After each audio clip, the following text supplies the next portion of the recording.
নমস্কার বন্ধুরা, কেমন আছেন সবাই? আশা করছি সবাই ভালো আছেন, সুস্থ আছেন। তো আজকে এসেছি বাবার বাড়িতে, ঠাকুরকে পুজো দেবে মা। তো আমাদের জগন্নাথ দেবের মন্দির আর শিবের মন্দির আছেন, আপনারা সবাই জানেন। তো সেখানে একটু পুজো দেওয়ার ব্যবস্থা করা হয়েছে, আর ঠাকুরকে একটু ভোগ রান্না করে, অর্থাৎ প্রকাণ্ড রান্না করে দেওয়া হবে। তো চলুন।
কি অপূর্ব লাগে বলুন, আর কি শান্তি লাগে, মনের শান্তি।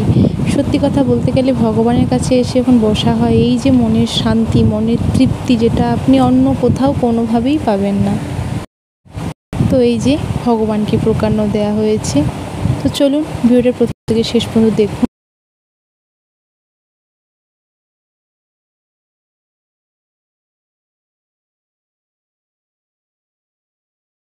श्री खुदास्त्रं सर्वभूतानि मूलस्त्रं सरस्य नामेकसर्वकस्सस्क्लाकादशिवरा दक्कस्य दुहिता देवी दक्कजग्गविनाशिनी रावण जानकी रावण ध्वंसकारिणी चण्डामण्डपदे देवी रक्तबीजविनाशिनी निसम्भो। সকালে ভগবানকে টিফিনের ব্যবস্থা করে দেওয়া হয়েছিল, যেটুকু পেরেছি ফল মিষ্টি এইটুকু। তারপরে ভগবানকে প্রকাণ্ডের ব্যবস্থা করা হয়েছে দুপুরের দিকে। তো এখন এই ভোগটা বাজানো হবে। তো চলুন ভগবানকে ভোগ দাখিল হয়ে যাক, তারপরে আমরা সবাই সেই প্রসাদ গ্রহণ করব। এত শান্তি লাগে ভগবানের প্রসাদ একটু পেলেই, মনের যে কি তৃপ্তি, শান্তি, সত্যি তা বলে বোঝানো নয়। ঠাকুরকে কি সুন্দর লাগছে আজকে বলুন, সাজানো গোছানোভাবে থাকলে কি ভালোই না লাগে।